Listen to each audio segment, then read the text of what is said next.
ఎలాగూ నా దగ్గర పెళ్లికి చీరలు కొనలేదు కదా అని కొత్త కొత్త రకాల కలకత్తా నుంచి బనారస్ నుంచి తెప్పించాను అమ్మాయి గారు. చూడండి ఎంత బాగున్నాయో. మీరు తెస్తారని నాకు తెలుసండి చెట్టి గారు. చీరలు చాలా బాగున్నాయి. అత్తయ్య ఇలా రండి. ఈ చీర బాగుంది చూడండి అత్తయ్య. మన కోసం ఎంత మంచి చీరలు తెచ్చాడు. పక్క వాడికి ఇచ్చే కంటే 25 రూపాయలు తక్కువ వేస్తాడు మనకు. అవునండి అమ్మా, కొత్త చీర వచ్చిందంటే అమ్మాయి గారు ఒంటి మీద ఉండవలసిందే. పైగా ఒట్టారెండా టోకును కొంటారాయే. చూడండి మా అత్తయ్య గారికి కావాల్సిన చీరలు ఉన్నాయా? ఓ ఉన్నాయమ్మా, రకరకాల చీరలు, మంచి మంచి చీరలు. అత్తయ్య మీకు కావాల్సిన సెలెక్ట్ చేయండి. ఇప్పుడు నాకు ఎందుకమ్మా? అదేమిటి అత్తయ్య, మీకు బొత్తిగా మంచి చీరలే లేవు. మీకు నాకు తులసికి తలా ఒక 1/2 డజన్ చీరలు సెలెక్ట్ చేయండి. అవతల నాకు వంట పని ఉంది. అబ్బా సెలెక్షన్ అని నన్ను ఎత్తిన వేస్తాలా? సరే బాధపడకండి అమ్మా, నేను ఉన్నానుగా. మీకు కావాల్సిన ఎన్ని ఏర్పండి. సరే మా వారికి పంచులు ఉన్నాయా? మీరు అడుగుతారని తెలిసే ఈసారి పొందూరు పంచులు కూడా తెచ్చాను అమ్మాయి గారు. సరే అయితే ఒక 10 పంచులు తీసి పెట్టండి. అలాగే.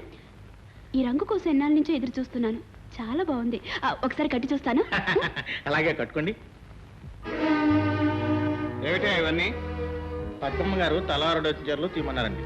అలాగే మీకు 10 పొందూరు పంచులు కూడా తీయమన్నారండి. అలాగా. పద్మా,